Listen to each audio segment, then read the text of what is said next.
welcome back to Rocket Boy Reviews. Today I'm in one of my favorite production SUVs that I've ever driven. I have always been a big fan of this SUV in particular, so I'm looking really forward to this. What I have here is a 2022 Dodge Durango RT. Not SRT, nothing crazy, RT. And if you're looking for a 7-seater V8 SUV, you might not have to look much further. Okay, so performance of this beast. This car has a 5.7 liter naturally aspirated Hemi V8 making 360 horsepower at 5,500 RPM. Now, that doesn't sound like a lot of power until you put it into an SUV, and then like it makes a pretty fast SUV. I mean, it's more than enough than you need for your daily commute. Awesome performance in this thing for what it is. Obviously, they have the higher trim levels like the SRT 392, and the Hellcat, but the RT is perfect, especially for the price range, right around $50,000-$60,000. Really not too bad at all. Unlike the Trackhawk, this car has an amazing 8-speed automatic transmission. It is not clunky. It shifts gears just fine. Here, let's test this out with the paddle shifts a little bit. I don't know if you'll be able to hear the shifts, but it has a little crack. Shift. Bang, bang. It's not crazy like, it doesn't rip your face off every shift like the Trackhawk did. That's what I really hated about that thing, is that every single, and this has the same transmission as the Trackhawk, but this one's way more refined. Let's hear it again. 5,000 shifts. It's so much less aggressive, and it's perfect. There's a little bit of a blip, a little bit of a crack, but that's it. There's no whoop. It's so unnecessary. Like, such a good transmission, 8-speed, perfect. Alrighty, so on to the walk around of this beautiful kind of like Nardo gray Dodge Durango. I love these new headlights for the 22s and up. 2021, I think they started actually doing these. I might be wrong, but the old version, like the 2018, 2019, that was not as good. These new headlights are beautiful. I also like these just nice and simple alloy wheels. Of course, you have your Hemi badge to let you know that you are in fact in a V8 Dodge muscle truck, really, honestly, muscle SUV. Also, the Dodge Durango is notified. It's just so iconic for these big taillights. It's kind of like reminiscent of the original, I believe it's the Dart or the Avenger. I think it's the Dart that has kind of the same. And the Challenger, Charger, they all kind of share the same design language. Love that. Then you have your RT badges, twin exhaust, super cool. Beautiful looking truck, big 7-seater SUV. You can't go wrong, honestly, with the Durango. I've been completely in love with these since they've gone out. Love this truck. Okay, now stepping in the interior of this Hemi powered Dodge. Absolutely love this thing. Stepping in, you have your keyless entry, as you guys saw there. The lights flashing, the car was locked. Keyless entry, super cool. You're met with this very nice steering wheel and these very nice seats with red stitching. And kind of like this, not Alcantara, but kind of like this fabric in the middle aligned with leather. Really like that leather and your fabric here. Super cool. Very nice, just simple, nice and easy. I love how everything is laid out. You're very nice, just simple Dodge, your regular touchpad. This is actually better than a lot of the Dodge ones that I've done. I don't know if this is like the newest version. It must be the newest version of their infotainment system and their climate control. Absolutely love that. Wireless charging pad, big plus. Very nice shifter, super simple shifter. I love how it's just, park, reverse, neutral. It's just nothing fancy, just up and down, easy. And then you have your left for your manual. Very nice interior. Alrighty, while I'm in here, let's do a startup. I also love how as soon as you get in and close the door, it says Dodge right on the infotainment screen. Love that. Foot on the brake, push the button to start.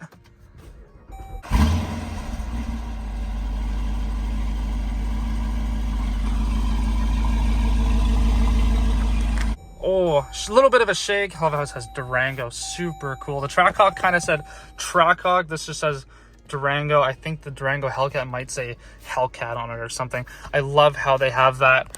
Super nice layout. Oh, I love that noise. 5.7. Awesome. All right, on to Fuel economy, not too bad at all. 14 miles per gallon in the city, 22 miles per gallon on the highway for a combined 17 miles per gallon. It's also equal to 13.8 liters per 100K, which makes this 5.7 way better than the 6.2 in the Trackhawk, which makes complete sense. This is why you need to buy one of these. Better on fuel too. Okay, so practicality of the Durango with the seats up, all the seats up. This is a 7-seater SUV. With all the seats up, it only has 17.8 cubic feet of space. That's just this compartment at the back. Now, if you come along with me, with all the seats folded down just like so, it's just on the side little lever. You're met with the entire seating arrangement. That gives you a total of 85.1 cubic feet of space. I mean, come on! Oh.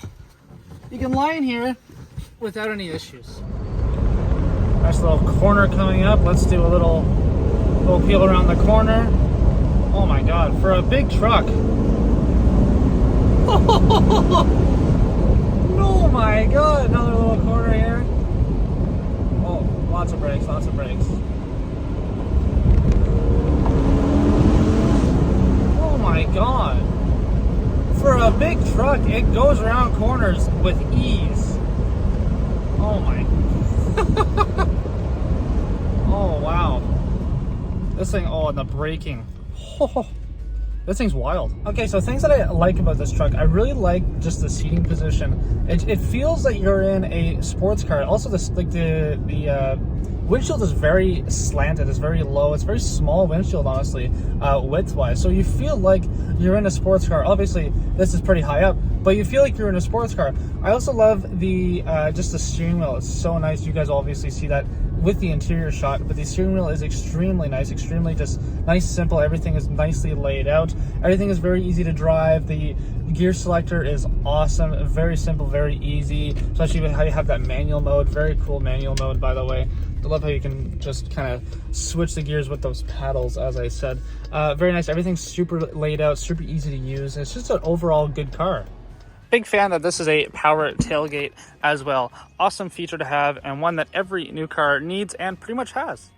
Big thing that I like about the Durango and not the Grand Cherokee is that the interior is so much better. If you can't tell, the last time that I did that, there's this little tiny like squeaky thing. I done it again. This is little tiny squeaky thing that comes up, and it's just creaked all the time. And all the plastics and everything was super, super hard. These are all nice and squishy. Everything is nice and squishy. This kind of squeaks a little bit, but I mean, come on. This is a $50,000 truck and not a $150,000 truck. Big difference. Everything is nicely stitched. Everything is nicely laid out. The buttons all feel very nice. The knobs all feel very nice and metallic, even though they're not. Even these shifts, even these switches, they don't feel cheap. I mean, they kind of move around a little bit, but they don't feel cheap. Like when you press them, they feel nice and solid. Same with all the knobs, as I said. It's just an overall better interior quality. I don't know if that's because it's a Dodge, even though it's the same thing as Jeep, but this is so much better. The steering wheel is so much better, and all these, like, this is all nice and leather. Everything is just so much better. The last point that I make about what I really like about this truck is this, your wireless charging. That's so like, you need that in every car. It's just wireless. We live in such a wireless world with a bunch of phones. You need that. It's so perfect. Absolutely love it. Oh, I just hit the... Okay, well, so if you're reaching for your phone, don't hit that, because you might hit that. Anyways, love that. Okay, so what I don't like about this truck, and it's the same thing what I said with the Trackhawk, is these awful paddles. Now, they only go halfway, as you can see. Now, as I said with the Trackhawk, while you're driving, you're in sport mode, you can accidentally hit the radio volume button, and that will obviously not do anything, which makes you miss your shift, and you're just holding at the red line of 6,000 RPM. It doesn't work. You have to hit these little tiny knobs on each side, which is a little bit annoying, considering that, you know, this is a performance truck and it doesn't have the entire paddle. I understand why, because it needs to have that, you know, practicality of the volume button, and then you have your channel switches on this side. They're not labeled, but you get the point.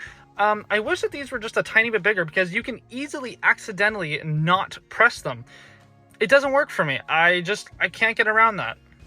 Another thing I'm going to make about these paddles, why can't they just put them on the steering column? I understand, but at that point, I know it's old-fashioned, but considering that, is that they're so small, couldn't they do something else to try and put them on the steering column? I know that's kind of like to Lamborghini, I guess, if you want to say that. But why couldn't they do that to make the paddles actually like notified as they're there?